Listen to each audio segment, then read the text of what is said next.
Mahal, ito na kape mo. Inumin mo. Bakit galit ka? Tinimplahan na nga kita ng kape. Sino yung babae mo?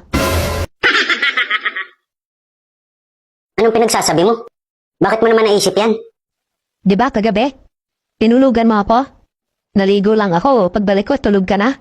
Ay bakit, may magaganap ba dapat? Wala ka naman sinabi. Akala ko naiinitan ka lang kaya ka naligo. Wow, tinatanong mo pa talaga kung may magaganap? Eh naligo na nga ako. Dapat alam mo na yun. Baka nga dun sa babae mo, hindi pa naliligo, alam mo na agad eh.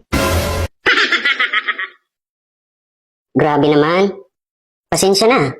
Pagod ako kahapon kaya nakatulog agad ako. Sus! Siguro dumaan ka dun sa babae mo kaya pagod ka.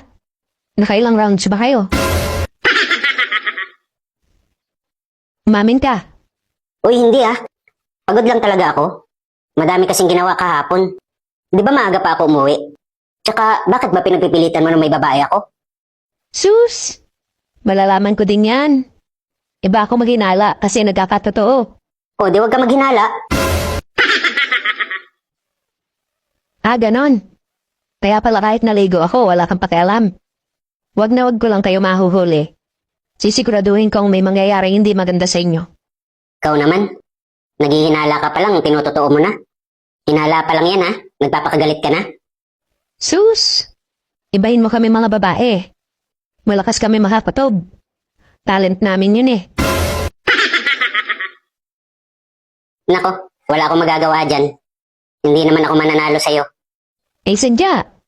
Kasalanan mo yan ng bababae ka eh.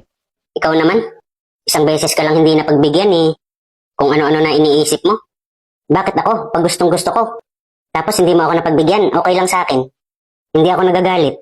Tapos pag ikaw, nalipasan lang ng isang beses may babae na agad ako. Ewan ko sa'yo.